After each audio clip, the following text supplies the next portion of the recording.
ഈ നാട്ടിലുണ്ടായിരുന്ന ഭരണവിരുദ്ധ വികാരത്തിൻ്റെ തോത് വച്ചാണെങ്കിൽ ഒരു 90 തൊട്ട് 110 വരെ സീറ്റുകൾ, 115 സീറ്റ് വരെ UDF ജയിക്കുമായിരുന്നു. 10,000-ൽ കുറഞ്ഞ ഭൂരിപക്ഷത്തിൽ ജയിച്ച കോൺഗ്രസ് സ്ഥാനാർത്ഥികൾ സാധാരണ നോർമൽ ടെമ്പറേച്ചർ പ്രഷറിൽ രണ്ട് മുന്നണി തമ്മിൽ ഏറ്റുമുട്ടുകയാണെങ്കിൽ ജയിക്കുന്ന സ്ഥാനാർത്ഥികളായിരുന്നില്ല. ഇപ്പോൾ നമ്മൾ ഈ പിണറായി വിജയനെ കുറിച്ച് പല ദോഷങ്ങളൊക്കെ പറയും. എങ്കിലും UDF അധികാരത്തിൽ വന്ന് ഒരു 6 മാസം കഴിയുമ്പോൾ ആളുകൾ നെഞ്ചത്ത് കൈ വെച്ചിട്ട് പറയും, എത്രയല്ല പിണറായി വിജയൻ എന്തിനു നല്ല മനുഷ്യൻ. ചെന്നിത്തലയാണ് മുഖ്യമന്ത്രിയെങ്കിൽ സതീശൻ 2ാം സ്ഥാനം കൊണ്ട് തൃപ്തിപ്പെടും, കാരണം സീനിയറാണ്. മറിച്ച് വേണുഗോപാൽ നയിക്കുന്ന ഒരു മന്ത്രിസഭയിൽ രമേശ് ചെന്നിത്തല ജോയിൻ ചെയ്യോ സതീശൻ ജോയിൻ ചെയ്യോ എന്ന കാര്യത്തിൽ എനിക്ക് യാതൊരു ഉറപ്പില്ല. LDFിൻ്റെ തിരിച്ചുവരവെന്ന് പറയുന്നത് പരിപൂർണ്ണമായിട്ട് UDFിൻ്റെ തകർച്ചയിൽ ആശ്രയിച്ചാണ് നിൽക്കുന്നത്. BJPയുടെ നില ക്രമാനുഗതമായിട്ട് അവർ മെച്ചപ്പെടുത്തുന്നുണ്ട്. കാര്യം ഇപ്പോൾ പറയുന്ന ആൾക്കാർ വെറുതെ സ്റ്റാറ്റിസ്റ്റിക്സ് നോക്കിയിട്ട് പാർലമെൻറ്റ് തെരഞ്ഞെടുപ്പിൽ കിട്ടിയ അത്ര വോട്ട് ഇത്തവണ കിട്ടിയില്ല എന്നൊക്കെ പറയും. പക്ഷേ അതല്ല പ്രശ്നം.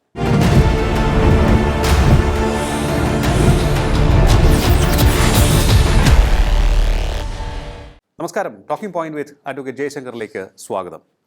കേരളത്തിലെ സംഭവബഹുലമായ തിരഞ്ഞെടുപ്പിന് ശേഷം റിസൾട്ട് പബ്ലിഷ് ചെയ്തപ്പോൾ ഏവരും ഞെട്ടിപ്പോയിരുന്നു. പ്രവചനങ്ങൾ കാറ്റിപ്പറത്തിക്കൊണ്ട് 100-ലേറെ സീറ്റ് നേടി UDF അധികാരത്തിലേറി. ഇപ്പോൾ ചർച്ച നടക്കുന്നത് ആര് ആയിരിക്കും UDFിൻ്റെ മുഖ്യമന്ത്രി എന്ന്.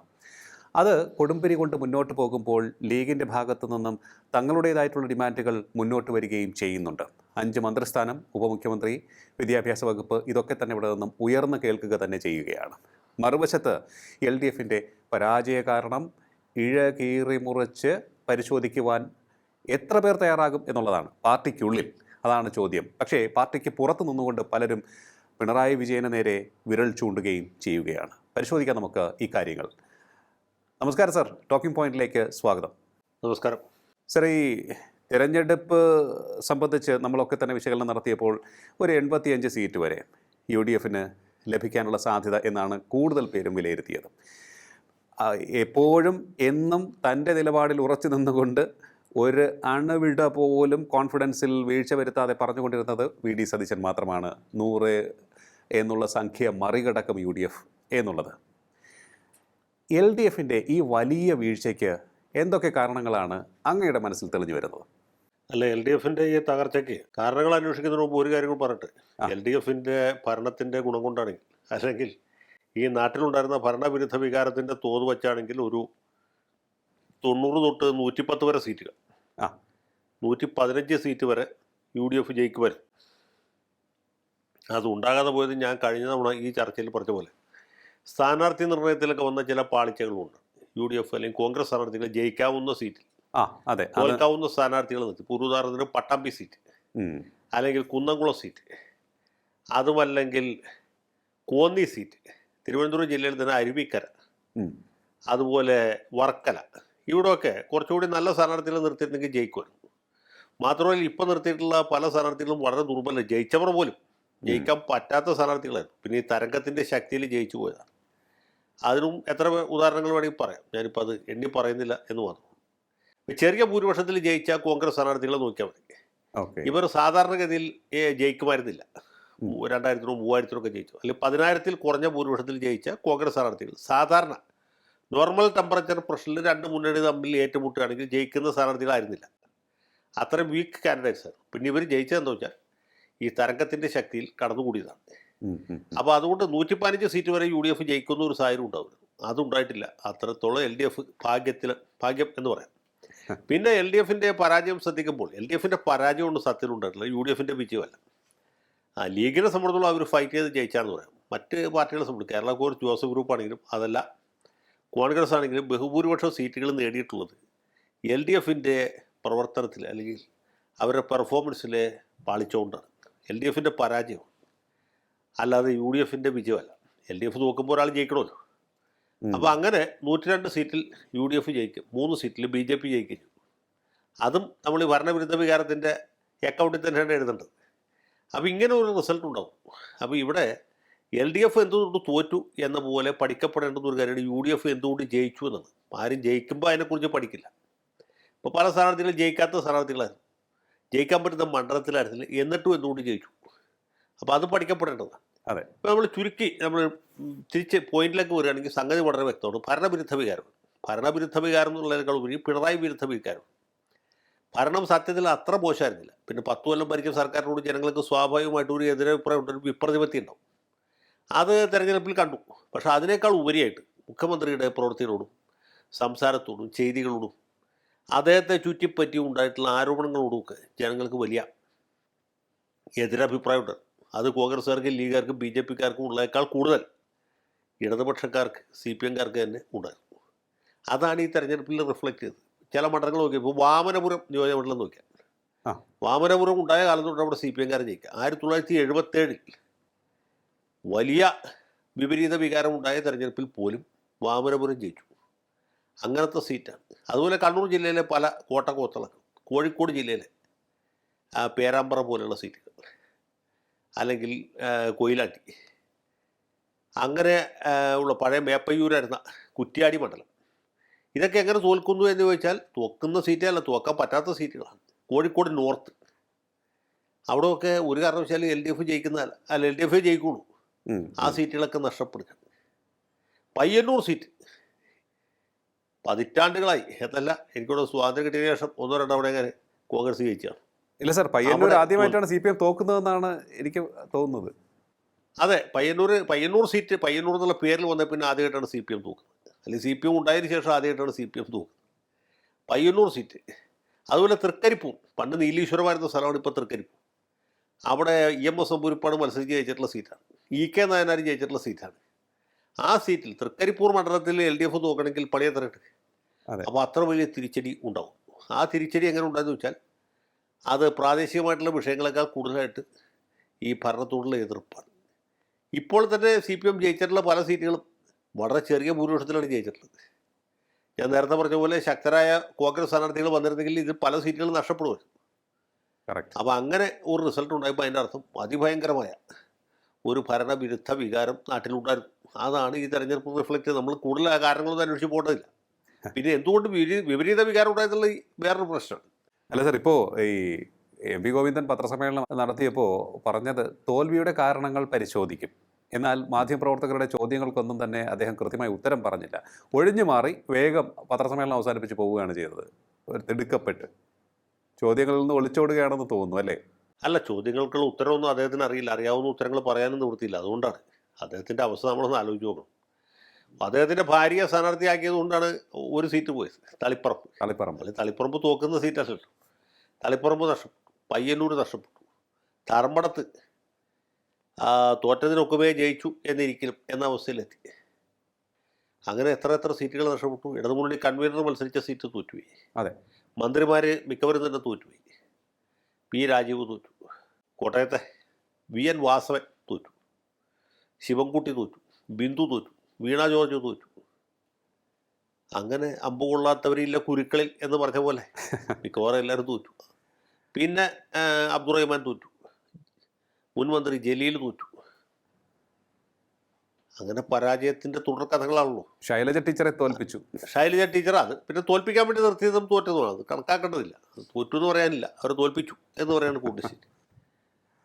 പിന്നെ ഘടകകക്ഷികൾക്ക് ഏതാണ്ട് ഇതേ രീതിയിൽ തന്നെ തിരിച്ചു കിട്ടി. നമ്മുടെ മന്ത്രി കൃഷ്ണൻകുട്ടിയുടെ പാർട്ടിയുണ്ട്, ജനതാദൾ സെക്യുലർ ആയിരുന്നു. അടുത്ത കാലത്ത് അതിൻ്റെ പേര് പറ്റി. ആ പാർട്ടിയിൽ എല്ലാവരും തോറ്റു. അതുപോലെ NCPയിൽ എല്ലാവരും തോറ്റു.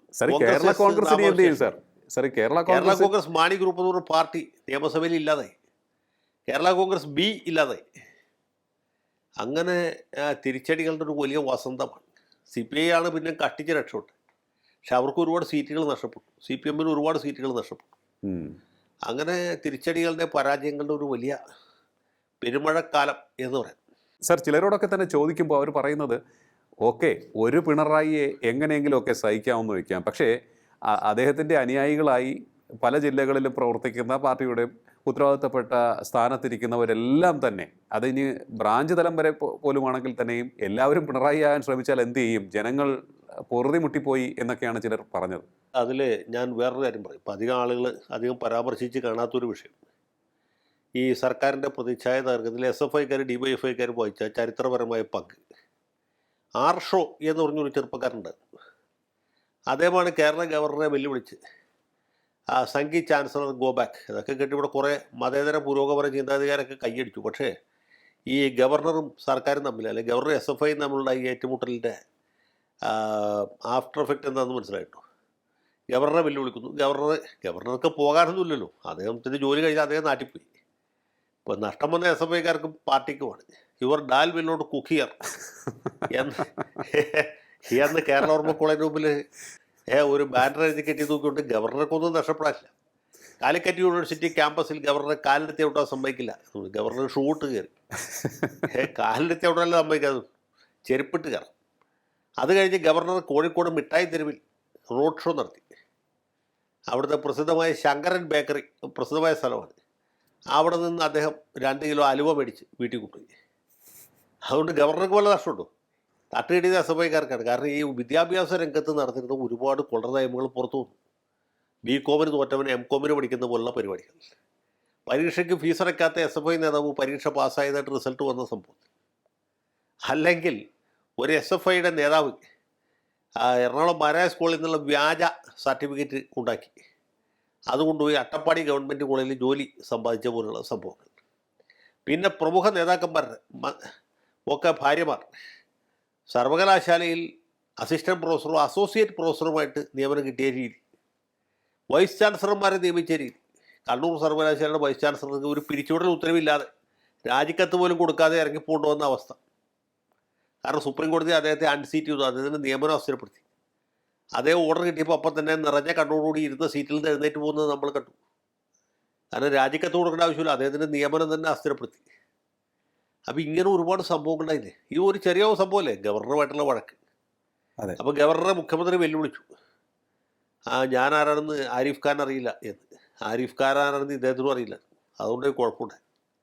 അപ്പോൾ ഇങ്ങനെയൊക്കെയുള്ള ഒരുപാട് സംഭവങ്ങൾ ഓരോ സന്ദർഭത്തിൽ നടക്കുന്നത്. പിന്നെ നമ്മുടെ ഭരണഘടനാ വിദഗ്ധനായ സജി ചെറിയാൻ ഉണ്ടാക്കിയ അപകടം, ഇന്ത്യൻ ഭരണം എന്ന് ചോദിച്ചാൽ കുന്തമാണോ കുടച്ചക്രമാണോ എന്ന് ചോദിച്ചാൽ. അപ്പോൾ ഇതെല്ലാം കൂടി ചേർന്നിട്ട് എൻ്റെ ഒരു ആഫ്റ്റർ എഫക്റ്റ് ഉണ്ട്. അതുപോലെ ജനകീയ സമരങ്ങളോട് എടുത്ത സമീപനം, മാവോയിസ്റ്റുകളെ കൂട്ടക്കുരി നടത്തി വിചാരണ കൂടാതെ വെടിവെച്ചു വന്നു. അതുപോലെ ആശാ വർക്കർമാരുടെ സമരത്തോട് സർക്കാരിൻ്റെ സമീപനം, അവർ തലമുണ്ടം ചെയ്ത് കണ്ണീരോടുകൂടി തിരുവനന്തപുരത്ത് നിന്ന് പന്തലും പൊളിച്ചു പോയ രംഗം, അത് പിണറായി വിജയൻ മറന്നാലും വീണ ജോർജ് മറന്നാലും നാട്ടുകാർ ഓർമ്മിക്കുന്നുണ്ട്. അതുകൊണ്ടാണ് ഈ ധർമ്മടത്തെ ഭൂരിപക്ഷം ഇങ്ങനെ പാതാളത്തോളം താഴ്ന്നതും വീണ ജോർജിനെ വോട്ടർമാരെയും പാതാളത്തിലേക്ക് ചവിട്ടി താഴ്ത്തിയത്. വീണ ജോർജിന്റെ അതെ, ആശാ വർക്കർമാർ വന്നില്ലെങ്കിൽ അത്ഭുതം. ഇത് ആശാ വർക്കർമാർ ഇനി ഒരു വർക്കം ചെയ്യേണ്ടത്, അവരുടെ വർക്ക് അവിടെ വെച്ച് തന്നെ കഴിഞ്ഞു. അത് ജനങ്ങളുടെ മനസ്സിലുണ്ട്, ആറന്മുളക്കാരും ടി വി കാണുന്നവരാണ്. അപ്പോൾ അതിനൊക്കെ കൃത്യമായിട്ടുള്ള പ്രതിഫലം കാണിക്കാനായിട്ട് കിട്ടി എന്നുള്ളതാണ്. അപ്പോൾ ഇതിനിടയ്ക്ക് സർക്കാർ ചെയ്ത നല്ല കാര്യങ്ങൾ പോലും ശ്രദ്ധിക്കപ്പെടാൻ പറ്റാതെ പോയി. അതുമാത്രമല്ല, ഖജനാവിൽ കാശില്ലാത്ത സമയത്ത് നവകേരള സദസ്സ് നടത്തി. അതുകൊണ്ട് ആർക്കെങ്കിലും എന്തെങ്കിലും പ്രയോജനം ഉണ്ടാകും? ബസ് ഓപ്പറേറ്റർക്ക് അല്ലാതെ ആർക്കൊന്നും ഉണ്ടായില്ല. അതും പോട്ടെ, അതിൻ്റെ ഭാഗമായിട്ട് ഡിവൈഎഫ്ഐക്കാർ നടത്തിയ രക്ഷാപ്രവർത്തനം, പൂച്ചട്ടി കൊണ്ടും അതുപോലെ ഹെൽമറ്റ് കൊണ്ടും തലക്കടിച്ച് മനുഷ്യ അതെ അവരുടെ ജീവൻ രക്ഷിക്കുന്ന കാഴ്ച. അപ്പോൾ ഇങ്ങനെയൊക്കെയുള്ള സംഭവങ്ങൾ. ഇപ്പോൾ ഈ അന്ന് മുഖ്യമന്ത്രിയുടെ ഗവൺമെൻറ്റിൽ നിന്ന് തല്ലുകൊണ്ട ആളാണ് ഇപ്പോൾ ആലപ്പുഴയിൽ നിന്ന് നിയമസഭയിലേക്ക് തിരഞ്ഞെടുക്കപ്പെട്ടിട്ടുള്ളത്. അപ്പം ഇങ്ങനെയൊക്കെയുള്ള സംഭവങ്ങൾ ചെയ്താൽ അതെ. ജി സുധാകരൻ വിഷയം വലിയ രീതിയിൽ ആലപ്പുഴ ജില്ലയിൽ ചർച്ചയായെന്ന് തോന്നുന്നു സർ. ജി സുധാകരൻ്റെ പാർട്ടിയിൽ നിന്നുള്ള രാജിവെപ്പ് സത്യത്തിൽ അത് വലിയൊരു സംഭവമായിട്ട് മാറി. കാരണം എന്താ വെച്ചാൽ ജി സുധാകരൻ അമ്പലപ്പുഴയിൽ മാത്രമല്ല, സുധാകരനെ സംബന്ധിച്ചിടത്തോളം വലിയ പ്രതിച്ഛായുള്ള ഒരു വ്യക്തിയാണ്. ആലപ്പുഴയിൽ വി എസ് അച്യുതാനന്ദന് ശേഷം ഏറ്റവും ജനസമ്പന്നനായിട്ടുള്ളൊരു നേതാവാണ്. അദ്ദേഹം യാതൊരു അഴിമതിയും ചെയ്യാത്ത ആളാണ്. അതാണ് 10 കൊല്ലം മന്ത്രിയായിരുന്നു, 10 വയസ്സുള്ള അഴിമതി നടത്തിയിട്ടില്ല. അത് ആളുകൾക്ക് അറിയുകയും ചെയ്യും. അപ്പോൾ അങ്ങനെ ഒരു നേതാവ് പാർട്ടിയിൽ നിന്നുള്ള അവഗണനയും അവഹേളനവും സഹിക്കവയ്യാതെ ഒരു റിബലായിട്ട് മത്സരിക്കേണ്ടി വരുന്ന സാഹചര്യം. അതിനുശേഷം അദ്ദേഹത്തെക്കുറിച്ച് മുഖ്യമന്ത്രിയും മറ്റ് പാർട്ടിയുടെ നേതാക്കന്മാരും നടത്തിയിട്ടുള്ള പരാമർശങ്ങൾ, ഇദ്ദേഹത്തിൻ്റെ രാജി ചെറ്റത്തരമാണ് എന്ന് നമ്മുടെ മുഖ്യമന്ത്രി പ്രഖ്യാപിച്ചു. അങ്ങനെയൊക്കെ ചെയ്ത് കഴിഞ്ഞിട്ട് പിന്നെ ആളുകൾ ഈ പാർട്ടി കൂട്ടിയോ? അതുകൊണ്ട് എന്ത് പറ്റി? അരൂര് തോറ്റു, ആലപ്പുഴ തോറ്റു, അമ്പലപ്പുഴ തോറ്റു, കുട്ടനാട് തോറ്റു, കായംകുളം തോറ്റു. ആലപ്പുഴ ജില്ലയുടെ തീരപ്രദേശത്ത് ചേർത്തല ഒഴിച്ച്, ചേർത്തല CPIയുടെ സ്ഥാനാർത്ഥിയാണ്, CPM മത്സരിച്ച എല്ലാ സീറ്റും തോറ്റു. അത് കഴിഞ്ഞപ്പോൾ ഇപ്പോൾ മനസ്സിലായി സുധാകരൻ ആരായിരുന്നു, അദ്ദേഹത്തെ പുറത്താക്കിക്കൊണ്ട് സംഭവിച്ച ദോഷം എന്താണ്. അപ്പോൾ ഇതാണ് നമ്മുടെ നാട്ടിൽ നടന്നുകൊണ്ടിരിക്കുന്നത്. ഇതൊക്കെ കഴിഞ്ഞിട്ട് പിന്നെ ആരെങ്കിലും ഇവർ വോട്ട് ചെയ്യുമോ? അത് ഞാൻ പറഞ്ഞത് 102 നിൽക്കാൻ പാടില്ലായിരുന്നു. ഇത് അതിൻ്റെ തോതനുസരിച്ചാണെങ്കിൽ 115 വരെ പോകുമായിരുന്നു. ഇനിയിപ്പോൾ നമ്മൾ UDF-ലേക്ക് നോക്കുമ്പോൾ അവിടെ ഇപ്പോൾ ചർച്ച വളരെ തകൃതിയായി നടക്കുകയാണ്. ആര് മുഖ്യമന്ത്രി, മൂന്നിൽ ആര് ആ കസേരയിലിരിക്കും? ഇതാണ് അവിടെ കൊണ്ടുപിടിച്ച് നടക്കുന്ന ചർച്ച. KC വേണുഗോപാലോ VD സതീശനോ രമേശ് ചെന്നിത്തലയോ, ഈ ചർച്ചയാണ് അവിടെ കൊണ്ടുപിടിച്ച് പുരോഗമിക്കുന്നത്. അതിലൊരു സംഗതി എന്താണെന്ന് ചോദിച്ചാൽ, ഈ UDF ജയിക്കുമെന്ന ഘട്ടം വന്നപ്പോൾ തന്നെ ഞാനൊരു കാര്യം പറഞ്ഞു. ഇപ്പം നമ്മൾ ഈ പിണറായി വിജയനെക്കുറിച്ച് പല ദോഷങ്ങളൊക്കെ പറയും. എങ്കിലും UDF അധികാരത്തിൽ വന്ന് ഒരു 6 മാസം കഴിയുമ്പോൾ ആളുകൾ നെഞ്ചത്ത് കൈ വെച്ചിട്ട് പറയും, ഓ എത്രയില്ല പിണറായി വിജയൻ എന്തിന് നല്ല മനുഷ്യനാണ്, അദ്ദേഹത്തിന് കുറച്ച് ധാർഷ്ട്യവും ധിക്കാരവും ഒക്കെ ഉണ്ടായിരുന്നു, പിന്നെ പ്രായാധിക്യം കൂടുതലുള്ള ചില പ്രയാസങ്ങളൊക്കെ ഉണ്ടായിരുന്നെങ്കിലും ഇവരോട് കമ്പയർ ചെയ്യുമ്പോൾ എത്ര മെച്ചപ്പെട്ട സർക്കാരായിരുന്നു അത് എന്ന് ആളുകൾ പശ്ചാത്താപത്തോടെ പറയും എന്നുള്ളത് ഞാൻ നേരത്തെ പറഞ്ഞു. അത് സത്യവാഹം പോവുകയാണ്. കാരണം എന്ന് വെച്ചാൽ ഭരണം കിട്ടിയിട്ടില്ല, അതിനു മുമ്പ് തന്നെ ആരായിരിക്കും മുഖ്യമന്ത്രി എന്ന വിഷയത്തെക്കുറിച്ചുള്ള തർക്കം നടന്നുകൊണ്ടിരിക്കുകയാണ്. ഇനിയിപ്പോൾ ഒരാളെ തീരുമാനിച്ചാൽ മറ്റു രണ്ടുപേരും എന്ത് ചെയ്യും? അവർ കുത്തിച്ചാകുമോ അതോ കുത്തിക്കൊല്ലുമോ അതും അറിയില്ല. അപ്പോൾ ഈ രീതിയിലാണ് അവിടുത്തെ കാര്യങ്ങൾ പോയിക്കൊണ്ടിരിക്കുന്നത്. ഈ ഇടതുപക്ഷ സർക്കാർ ഉണ്ടാക്കി വെച്ച അപകടങ്ങളൊക്കെ പുതിയ സർക്കാർ 6 മാസത്തിനകത്ത് പരിഹരിക്കും എന്നാണ് എൻ്റെ വിശ്വാസം. ഇതിൽ ഈ 3 കാൻഡിഡേറ്റ്സിലും ആർക്കായിരിക്കും സാർ കൂടുതൽ സാധ്യത? KC വേണുഗോപാൽ കേന്ദ്രത്തിൻ്റെ ആൾ, രമേശ് ചെന്നിത്തല സീനിയറും ഒക്കെ ഒട്ടേറെ പദവികൾ വഹിച്ചിട്ടുള്ള എക്സ്പീരിയൻസ്ഡ് ആയിട്ടുള്ള പൊളിറ്റീഷ്യൻ, കഴിവ് തെളിയിച്ചിട്ടുള്ള ആൾ, VD സതീശൻ ഇപ്പോഴിതാ പടനയിച്ച പടനായകൻ. അതിൽ നമ്മൾ വളരെ ഡിസ്പാഷനേറ്റായിട്ട് നോക്കുമ്പോൾ VD സതീശനാണ് ഒരു എഡ്ജ് എന്ന് പറയാൻ കഴിയും. കാരണം എന്ന് വെച്ചാൽ അദ്ദേഹം കഴിഞ്ഞ 5 കൊല്ലം പ്രതിപക്ഷ നേതാവായിരുന്നു. മാത്രമല്ല പ്രതിപക്ഷ നേതാവ് ഇദ്ദേഹം ആണെന്നുള്ള എല്ലാവർക്കും അറിയുകയും ചെയ്തു. അത്രയും പ്രകടമായിരുന്നു അദ്ദേഹത്തിൻ്റെ പ്രവർത്തനം. അത് പ്രതിപക്ഷ നേതാവ് ആരാന്ന് ചോദിച്ചാൽ കുറച്ച് നേരം ആലോചിച്ചിട്ട് ഇന്ന ആളാണ് എന്ന് പറയേണ്ട ഒരു അവസ്ഥയിലേക്ക് പോയില്ല. നിയമസഭാ വേദിയെയും പുറത്തും അതിശക്തമായ രീതിയിൽ സർക്കാരിൻ്റെ പോരായ്മകൾ കണ്ടുപിടിച്ച് അത് ബഹുജന സമക്ഷം അവതരിപ്പിക്കുന്നതിൽ അദ്ദേഹം ഒരു വലിയ കഴിവ് തെളിയിച്ചു. പിന്നെ ഈ പ്രധാനപ്പെട്ട മുഹൂർത്തങ്ങളിലൊക്കെ, അതായത് തൃക്കാക്കരയാണെങ്കിലും അതല്ല പുതുപ്പള്ളിയാണെങ്കിലും നിലമ്പൂരാണെങ്കിലും പാലക്കാടാണെങ്കിലും ഒക്കെ തെരഞ്ഞെടുപ്പ് രംഗത്ത് മുൻകൈ എടുത്ത് പ്രവർത്തിച്ച ആളാണ് സതീശൻ. സ്വാഭാവികമായിട്ടും അദ്ദേഹത്തിന് ഒരു ക്ലെയിമുണ്ട്. മാത്രവുമല്ല, ഈ നമ്മുടെ നാട്ടിലെ നല്ലൊരു ഭാഗം വോട്ടർമാരും ഈ കോൺഗ്രസ് സ്ഥാനത്തേക്ക് വോട്ട് ചെയ്യുമ്പോൾ മനസ്സിൽ വിചാരിച്ച ഒരു കാര്യം സതീശൻ മുഖ്യമന്ത്രിയെ കാണും എന്ന് വിചാരിച്ചിട്ടാണ്. അതേസമയത്ത് രമേശ് ചെന്നിത്തല സംബന്ധിച്ചിട്ട് പുള്ളി വളരെ ചെറുപ്പത്തിൽ ഈ സ്ഥാനത്തൊക്കെ വന്ന ആളാണ്. KSUവിൻ്റെ പ്രസിഡൻ്റായിരുന്നു, യൂത്ത് കോൺഗ്രസിൻ്റെ പ്രസിഡൻ്റായിരുന്നു, പിന്നെ KPCC പ്രസിഡൻ്റായിരുന്നു, ഒരുപാട് കാലം MLA ആയിരുന്നു, MP ആയിരുന്നു, വീണ്ടും MLA ആയി. അങ്ങനെ മുന്നോട്ട് പോയിക്കൊണ്ടിരിക്കുന്നു. പിന്നെ അദ്ദേഹം ആഭ്യന്തരമന്ത്രി വരെ ആയിരുന്നു. അതും കൂടാതെ ഏറ്റവും എക്സ്പീരിയൻസ് ഉള്ള ആളാണ്. 5 കൊല്ലം പ്രതിപക്ഷ നേതാവായിരുന്നു. ഇത്തരം കാര്യങ്ങളൊക്കെ ചെയ്ത വേറൊരാളില്ല. സീനിയോറിറ്റി അടിസ്ഥാനത്തിൽ അല്ലെങ്കിൽ രമേശിന് കൊടുക്കും. അതല്ല ഒരു പോരാളി എന്ന രീതിയിലാണ് പരിഗണിക്കുന്നതെങ്കിൽ സതീശന് കൊടുക്കും. ഈ രണ്ടും ആണെങ്കിൽ പ്രശ്നമില്ല, അവർ തമ്മിൽ എങ്ങനെയെങ്കിലുമൊക്കെ തട്ടിമുട്ടി പോയിക്കോളും. മറിച്ച് KC വേണുഗോപാലിനെ എയർലിഫ്റ്റ് ചെയ്യാന്ന് വെച്ചാൽ അത് സ്വാഭാവികമായിട്ടും വലിയ റിസെൻറ്റ്മെൻറ്റ് ഉണ്ടാക്കും എന്നുള്ളതാണ് സത്യം. അല്ല സാർ, ഇപ്പോൾ ഈ KC വേണുഗോപാൽ ഇനി എങ്ങാനും രാഹുൽ ഗാന്ധിയുടെ സമ്മർദ്ദത്തെ തുടർന്ന് മുഖ്യമന്ത്രി ആയിക്കഴിഞ്ഞാൽ അത് ഏത് തരത്തിലുള്ള ഇഫക്റ്റ് ആയിരിക്കും ഉണ്ടാക്കുക? ഇനിയിപ്പോൾ സതീശൻ ആ മന്ത്രിസഭയിൽ അംഗമാകുമോ, തയ്യാറാകുമോ, എന്ത് തോന്നുന്നു അങ്ങേക്ക്? ചെന്നിത്തലയാണ് മുഖ്യമന്ത്രിയെങ്കിൽ സതീശൻ 2ാം സ്ഥാനം കൊണ്ട് തൃപ്തിപ്പെടും, കാരണം സീനിയറാണ്. മറിച്ച് വേണുഗോപാൽ നയിക്കുന്ന ഒരു മന്ത്രിസഭയിൽ രമേശ് ചെന്നിത്തല ജോയിൻ ചെയ്യുമോ സതീശൻ ജോയിൻ ചെയ്യുമോ എന്ന കാര്യത്തിൽ എനിക്ക് യാതൊരു ഉറപ്പില്ല. ചെയ്യാതിരിക്കാനാണ് സാധ്യത. ഇവരെ രണ്ടുപേരെ പുറത്തേറ്റിട്ട് ഫലപ്രദമായ ഒരു മന്ത്രിസഭ ഉണ്ടാക്കി വേണുവിന് ഭരിക്കാൻ പറ്റും എന്ന് തോന്നുന്നുണ്ടോ? അതും ബുദ്ധിമുട്ടാണ്. അപ്പോൾ എങ്ങനെ നോക്കിയാലും ഈ എൻ്റെ ഭാവി വളരെ ഇരുളടഞ്ഞ നിലയിലാണ് കാണുന്നത്. അപ്പോൾ ഇങ്ങനെ ഒരു പരിസ്ഥിതിയിലേക്ക് പോയി കഴിഞ്ഞാൽ പാർട്ടി ഓൾ ഇന്ത്യ അടിസ്ഥാനത്തിൽ തന്നെ വലിയ വില കൊടുക്കേണ്ടതായിട്ട് വരും.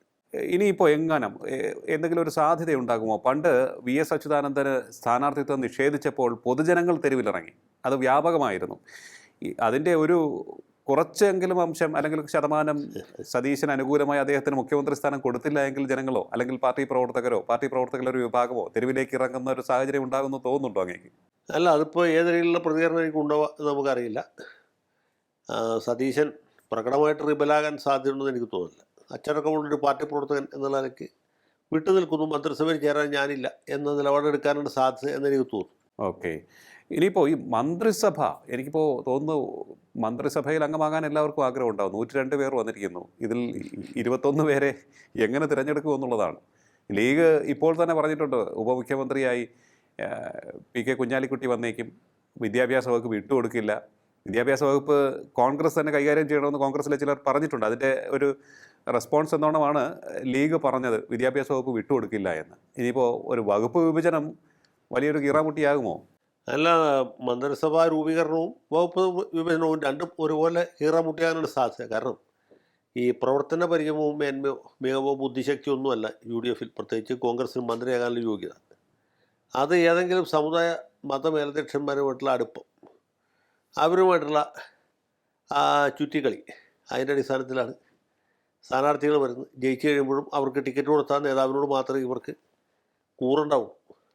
അപ്പോൾ അങ്ങനെയുള്ളൊരു പ്രശ്നമുണ്ട്. പിന്നെ ഞാൻ നേരത്തെ പറഞ്ഞ പോലെ സംഘടനാ രംഗം ശിഥിലമായി കിടക്കുകയാണ്.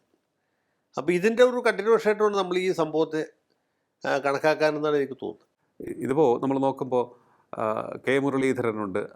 ആ ഒരു വിഷയത്തിലൊക്കെ നോക്കുമ്പോഴാണ്, അതുപോലെ തന്നെ അങ്ങ് പറഞ്ഞതുപോലെ നായർ, ഈഴവ, ക്രിസ്ത്യൻ, ഈ ഒരു സാമുദായിക സന്തുലനം ഉണ്ടാകേണ്ടതും ഉണ്ടെന്ന് തോന്നുന്നു ഈ വിഷയത്തിൽ. അല്ല, അത് ഉണ്ടാകേണ്ടത് അനിവാര്യമാണ്. കാരണം എന്ന് വെച്ചാൽ നമ്മുടെ രാഷ്ട്രീയത്തിൻ്റെ വളരെ വളകറായിട്ടുള്ള ഒരു ഫേസിൽ കൂടിയാണ് കടന്നു പോകുന്നത്. മാത്രമല്ല, എന്തിനു വേണ്ടിയിട്ടാണ് ഇങ്ങനെയുള്ള ഭരണഘടനാ സ്ഥാപനങ്ങളും മറ്റ് സംവിധാനങ്ങളും ഒരുക്കിയിട്ടുള്ളതെന്ന് പോലും ആളുകൾക്ക് വലിയ ധാരണയില്ല. അപ്പോൾ നമ്മുടെ പൊതുജീവിതം തന്നെ അരാഷ്ട്രീയവൽക്കരിക്കപ്പെട്ടുകൊണ്ടിരിക്കുകയാണ്. തീർച്ചയായിട്ടും ആ രീതിയിലൊരു ബോധവൽക്കരണം അനിവാര്യമാണ് എന്നാണ് ഞാൻ വിചാരിക്കുന്നത്. ഓക്കെ, ഇനിയിപ്പോൾ ഈ കോൺഗ്രസിൻ്റെ കേന്ദ്ര നേതൃത്വത്തിൻ്റെ സമീപനം സംബന്ധിച്ച് നമുക്ക് ഒരു ഊഹവുമില്ല. കാരണം കെ സി വേണുഗോപാലിനെ സപ്പോർട്ട് ചെയ്യുന്നതാണ്. കാരണം കെ സി വേണുഗോപാൽ ഹൈക്കമാൻഡിൻ്റെ പ്രധാനപ്പെട്ട ഒരു ഭാഗവുമാണ്. വിഷയം ഒരു കാരണവശാലും ജനങ്ങൾക്ക് അവമതിപ്പുണ്ടാക്കുന്ന തരത്തിലേക്ക് കൊണ്ടുപോകരുത് എന്ന് അവർക്കുണ്ടാകും. അങ്ങനെയാണ് എന്നുണ്ടെങ്കിൽ കൂടുതൽ സാധ്യത വി ഡി സതീശന് ഒപ്പം നിൽക്കുന്നതായിരിക്കില്ലേ എന്നാണ് അങ്ങയുടെ മനസ്സ് പറയുന്നത്. അല്ല, അത് പല ഘടകങ്ങളെ ആശ്രയിച്ചാണ് നിൽക്കുന്നത്. ഇപ്പോൾ തെരഞ്ഞെടുപ്പിനെ നേരിട്ട് നിന്ന് നയിച്ചത് സതീശനാണ്. ആ കാര്യത്തിൽ ആർക്കും സംശയം ഉണ്ടാവില്ല, വേണുവിന് പോലും സംശയം ഉണ്ടാവില്ല. പക്ഷേ ഈ കെ സി വേണുഗോപാൽ എങ്ങനെയാണ് മേൽക്കൈ കിട്ടുന്നത്? അതിൽ പല കാരണങ്ങളും. ഒന്ന്, പഴയ പോലെയുള്ള ഗ്രൂപ്പ് സമ്പ്രദായം ഇല്ല. ഗ്രൂപ്പുണ്ട്, അത് പഴയ പോലെ കേന്ദ്രീകൃതമല്ല. ഒരു ഭാഗത്ത് എ ഗ്രൂപ്പ്, ഒരു ഭാഗത്ത് ഐ ഗ്രൂപ്പ്, അങ്ങനെയല്ല. അതിനെ സംബന്ധിച്ചോളം പറഞ്ഞാൽ മാത്രമല്ല, ഈ തെരഞ്ഞെടുപ്പിന് പണം കൊടുത്ത്, പണം ഒരു ഘടകമാണ്. ഈ തെരഞ്ഞെടുപ്പിന് മത്സരിക്കാൻ സ്ഥാനാർത്ഥികൾക്ക് അത്യാവശ്യം പണം ഉണ്ടാക്കി കൊടുത്താൽ പണം ഇന്ന സ്ഥലത്ത് നിന്ന് കിട്ടും എന്ന രീതിയിലുള്ള അറേഞ്ച്മെൻറ്റ്സ് ഒക്കെ ചെയ്തു കൊടുത്ത് ഇതേ വിഭാഗത്തിൽപ്പെട്ട ആളാണ്. അതുപോലെ പല ഘടകങ്ങളും അവിടെ ഉണ്ട്. തീർച്ചയായിട്ടും മുഖ്യമന്ത്രി സ്ഥാനത്തേക്ക് ഘടകകക്ഷികൾക്ക് ഒരു സേ ഉണ്ട്. അത് പറഞ്ഞിട്ട് ഇല്ലാതെന്ന് പറഞ്ഞിട്ട് പ്രത്യേകിച്ച് കാര്യമില്ല. പക്ഷേ തീരുമാനം ഉണ്ടാവേണ്ടത് കോൺഗ്രസിൻ്റെ ഭാഗത്താണ്. കോൺഗ്രസ് വേണുഗോപാലിനെ ഒരു സ്ഥാനാർത്ഥിയായിട്ട് ആദ്യം തന്നെ അവതരിപ്പിച്ചാൽ പിന്നെ മറ്റ് തർക്കങ്ങൾക്കോ ചർച്ചകൾക്കോ ഒന്നും യാതൊരു പ്രസക്തിയില്ല. ഇനിയിപ്പോൾ പ്രതിപക്ഷ നേതാവായി ആര് വരും എന്നുള്ളത് സംബന്ധിച്ചുള്ള ചർച്ച LDF ക്യാമ്പിൽ നടക്കുന്നുണ്ട്. അവിടെ പിണറായി വിജയൻ തന്നെ ആയിരിക്കണം പ്രതിപക്ഷ നേതാവ് എന്ന അഭിപ്രായമാണ് ഇപ്പോൾ വന്നുകൊണ്ടിരിക്കുന്നത് അവിടെ പാർട്ടിക്കിടയിലൊക്കെ തന്നെ. പിണറായി വിജയൻ ഈ ഒരു സാഹചര്യത്തിൽ പ്രതിപക്ഷ നേതാവായി വരാനുള്ള, അല്ലെങ്കിൽ ആ ഒരു സ്ഥാനം ഏറ്റെടുക്കാനുള്ള സാധ്യത കാണുന്നുണ്ടോ, അതോ ബാലഗോപാലായിരിക്കുമോ? എന്താണ് തോന്നുന്നത്? പിണറായി വിജയന് പ്രായാധിക്യവും അതുപോലെ അനാരോഗ്യവും വളരെ കലശലായിട്ടുണ്ട്. അദ്ദേഹത്തിൻ്റെ ബുദ്ധിയും ശരീരവും ഒന്നും അദ്ദേഹം ആഗ്രഹിക്കുന്ന രീതിയിൽ സ്പീഡിൽ നടക്കുന്നില്ല. പ്രതിപക്ഷ നേതാവ് വളരെ പ്രധാനപ്പെട്ടൊരു പദവിയാണ്. പിണറായി വിജയൻ അത് ഒഴിവാക്കാനും മറ്റൊരാളെ ആ സ്ഥാനത്തേക്ക് കൊണ്ടുവരാനുള്ള ശ്രമം നടക്കുക എന്ന് എനിക്ക് തോന്നുന്നു. ഇനിയിപ്പോൾ പെട്ടെന്ന് തന്നെ CPM-ൻ്റെ പ്രവർത്തന ശൈലിയിൽ ഒരു മാറ്റം അത് പ്രതീക്ഷിക്കാമോ? CPM-ൻ്റെ പ്രവർത്തന ശൈലിയിൽ പറയത്തക്ക മാറ്റമൊന്നും ഉണ്ടാകുകയില്ല. പാർട്ടി സംഘടന ഒന്നുകൂടി ഊർജിതമാക്കാനായിട്ട് ഒരു തീരുമാനം അവിടെ എടുക്കും. അതനുസരിച്ച് നാട്ടിൻപുറത്ത് പോയി അവർ പ്രവർത്തിക്കും. ഈ LDF-ൻ്റെ തിരിച്ചുവരവെന്ന് പറഞ്ഞത് പരിപൂർണമായിട്ട് UDF-ൻ്റെ തകർച്ചയിൽ ആശ്രയിച്ചാണ് നിൽക്കുന്നത്. അപ്പോൾ അതുകൊണ്ടാണ് ഇവരെ പ്രതീക്ഷ വെച്ച് കൊടുക്കുന്നത് UDF 5 കൊല്ലം കൊണ്ട് 6 മാസം കൊണ്ട് ഭരിച്ച് മുടിപ്പിച്ച് നമുക്ക് അനുകൂലമാക്കി തരും എന്നുള്ളത്. ആ പ്രതീക്ഷയിലാണ് അവർ പോകുന്നത്. ഇനിയിപ്പോൾ നേമത്തെ അക്കൗണ്ട് പൊട്ടിച്ചപ്പോൾ 3 സ്ഥലത്ത് അക്കൗണ്ട് വീണ്ടും തുടങ്ങിയിരിക്കുകയാണ് BJP. അവരുടെ പെർഫോമൻസിന് എങ്ങനെയാണ് അങ്ങ് കാണുന്നത്? അല്ല, BJP-യുടെ നില ക്രമാനുഗതമായിട്ട് അവർ മെച്ചപ്പെടുത്തുന്നുണ്ട്. കാര്യം ഇപ്പോൾ പറയുന്ന ആൾക്കാർ വെറുതെ സ്റ്റാറ്റിസ്റ്റിക്സ് നോക്കിയിട്ട് പാർലമെൻറ്റ് തെരഞ്ഞെടുപ്പിൽ കിട്ടിയ അത്ര വോട്ട് ഇത്തവണ കിട്ടിയില്ല എന്നൊക്കെ പറയും. പക്ഷേ അതല്ല പ്രശ്നം. അവർ വളരെ ശക്തമായ ഒരു നിലയിലേക്ക് എത്തിയിരിക്കുന്നു എന്നുള്ളതാണ്. അവർ 3 സീറ്റ് ജയിച്ചു എന്നുള്ളതിനുപരി പല സീറ്റിലും വളരെ ശക്തമായ അവരുടെ സാന്നിധ്യം തെളിയിക്കാൻ കഴിഞ്ഞു. അതിൽ തിരുവല്ല പോലെ സാധാരണയിൽ BJP-ക്ക് പിടിച്ചു കയറാൻ പറ്റിയൊരു സ്ഥലമല്ല. അവിടെ പോലും ഇവരുടെ ആൾ 2ാം സ്ഥാനത്ത്. പിന്നെ അവർ പല സീറ്റുകളും വളരെ ഉദാസീനത പുലർത്തി. അത് ജയിക്കാൻ ഒരു സാധ്യതയില്ലാത്ത സീറ്റുകൾ അവർ ചില സ്ഥാനാർത്ഥികളൊക്കെ നിർത്തി. അതിനപ്പുറത്തേക്ക് കാര്യമായിട്ടൊന്നും ചെയ്തില്ല. കാര്യമായിട്ട് ചെയ്ത സ്ഥലത്ത് സാമാന്യമായിട്ട് റിസൾട്ട് ഉണ്ടാക്കുകയും ചെയ്തു. അപ്പോൾ ഇതാണ് ഇവിടുത്തെ ഒരു രാഷ്ട്രീയ സാഹചര്യം. അപ്പോൾ BJP ശക്തമായ നിലയിലാണ്. ഇനി അങ്ങോട്ട് അവർക്ക് ശക്തമായ ഒരു വളർച്ചയ്ക്കുള്ള ഒരു സാഹചര്യം ഇപ്പോൾ തന്നെ ഈ ജയത്തിലൂടെ എന്തായാലും സീറ്റ് വേണമല്ലോ നിയമസഭയിൽ, ആ ഒരു 3 സീറ്റ് ലഭിച്ചതിലൂടെ എല്ലാവർക്കും ഒരു കോൺഫിഡൻസ് കിട്ടിയെന്ന് തോന്നുന്നു കേരളത്തിലുടനീളം, പ്രവർത്തകർക്കും പ്രാദേശിക നേതാക്കൾക്കും ഒക്കെ. അത് ഈ ബി ജെ പിയെ സംബന്ധിച്ചുള്ള ഒരു പ്രത്യേകത എന്ന് വെച്ചാൽ ഈ പാർട്ടിക്ക് അണികളുണ്ട്, പ്രവർത്തകരൊക്കെ ഉണ്ടെങ്കിലും തെരഞ്ഞെടുപ്പിൽ നിന്ന് ജയിക്കാൻ പറ്റില്ല. അങ്ങനെ ഒരു വലിയ ശാപം ഉണ്ട്. ഒന്നാമത് ഇവർ മറ്റ് പാർട്ടികളാരും അടുപ്പിക്കില്ല, അവരുമായിട്ട് രഹസ്യമായിട്ടോ പരസ്യമായിട്ടോ എന്തെങ്കിലും ധാരണ ഉണ്ടാക്കാൻ ആളുകൾക്ക് താല്പര്യവുമില്ല. എന്നാൽ അവർ വോട്ടെല്ലാവരും സ്വീകരിക്കും, അതിന് കുഴപ്പമൊന്നുമില്ല. അപ്പോൾ ഇങ്ങനൊരു സാഹചര്യത്തിൽ ബി ജെ പിക്ക് ജയിക്കാൻ പറ്റിയിരുന്നില്ല. പണ്ടൊരിക്കൽ രാജഗോപാൽ ഒരു സീറ്റിൽ ജയിച്ചൊഴിച്ചാൽ ഇത്തവണ അങ്ങനെയല്ല. അവർ ന്യായമായിട്ട് ജയിക്കാവുന്ന സീറ്റുകൾ ആദ്യം തന്നെ ഇറമ്പറക്കി ചെയ്തു. എന്നിട്ട് അവർക്ക് വേണ്ടി നന്നായിട്ട് പ്രവർത്തിച്ചു. അങ്ങനെ ഒരു ഒരു വളരെ സിസ്റ്റമാറ്റിക് ആയിട്ടുള്ള തെരഞ്ഞെടുപ്പ് പ്രവർത്തനമാണ് അവിടെ നടന്നത്. അപ്പോൾ ഏതായാലും രാജീവ് ചന്ദ്രശേഖരന് ഒരു സേ കൂടിയിട്ടുണ്ട് എന്ന് കരുതുന്നുണ്ടോ ഈ ജയത്തോടെ? തീർച്ചയായിട്ടും രാജീവ് ചന്ദ്രശേഖരൻ്റെ ബുദ്ധി അനുസരിച്ചിട്ടാണ് കാര്യങ്ങൾ ചെയ്തത്. പിന്നെ അദ്ദേഹത്തോടൊപ്പം ഒരു ടീമായിട്ട് പ്രവർത്തിക്കുന്ന ആളുകളുണ്ട്. ഇപ്പോൾ തിരുവനന്തപുരത്ത് എസ് സുരേഷ്, അല്ലെങ്കിൽ തിരുവല്ലയിലെ ഈ അനൂപ് ആൻ്റണി, ഇങ്ങനെ കുറേ പേരുണ്ട്. അവരുമായിട്ടൊക്കെ ആലോചിച്ചിട്ടാണ് പുള്ളി ബുദ്ധിപരമായ തീരുമാനങ്ങൾ എടുക്കുന്നത് എന്നാണ് എനിക്ക് തോന്നിയിട്ടുള്ളത്. ഓക്കെ, ഏതായാലും മുഖ്യമന്ത്രി ആര് എന്ന ചർച്ച വേഗത്തിൽ പരിഹരിക്കട്ടെ, രമ്യമായി പരിഹരിക്കട്ടെ. അതാണ് UDF നല്ലത്. ഇല്ല എങ്കിൽ 6 മാസത്തിനകം ജനങ്ങൾ പറയും ഇതിനേക്കാൾ ഭേദം LDF സർക്കാരായിരുന്നു എന്ന്. അതാണ് ജയശങ്കർ സാറിൻ്റെ ഒരു നിരീക്ഷണം വന്നിരിക്കുന്നത്. ഒപ്പം തന്നെ BJP ശക്തമായ നിലയിലേക്ക് വന്നുകൊണ്ടിരിക്കുകയാണ് കേരളത്തിൽ. അത് ആരൊക്കെ നിഷേധിച്ചാലും ആരൊക്കെ എഴുതിത്തള്ളിയാലും ഇനി അങ്ങോട്ട് അവർക്ക് കൂടുതൽ മികച്ച രീതിയിലുള്ള റിസൾട്ട് ഉണ്ടാക്കാൻ സാധിക്കും. ജയിച്ചു തുടങ്ങിയിരിക്കുകയാണ് അവർ. 1 അല്ല, ഇപ്പോൾ 3 സീറ്റായിരിക്കുകയാണ് എന്നുള്ള കാര്യം എതിരാളികൾ മറക്കരുത് എന്നും ഇവിടെ വിലയിരുത്തിയിരിക്കുകയാണ്. വളരെയധികം നന്ദി സാർ, ഇത്രയും സമയം ടോക്കിംഗ് പോയിന്റുമായി സംസാരിച്ചത്. ടോക്കിംഗ് പോയിന്റ് വിത്ത് അഡ്വക്കേറ്റ് ജയശങ്കറിൻ്റെ ഈ അധ്യായം ഇവിടെ പൂർണ്ണമാകുന്നു. ഇനി അടുത്ത എപ്പിസോഡിൽ കാണാം നമുക്ക്. നമസ്കാരം.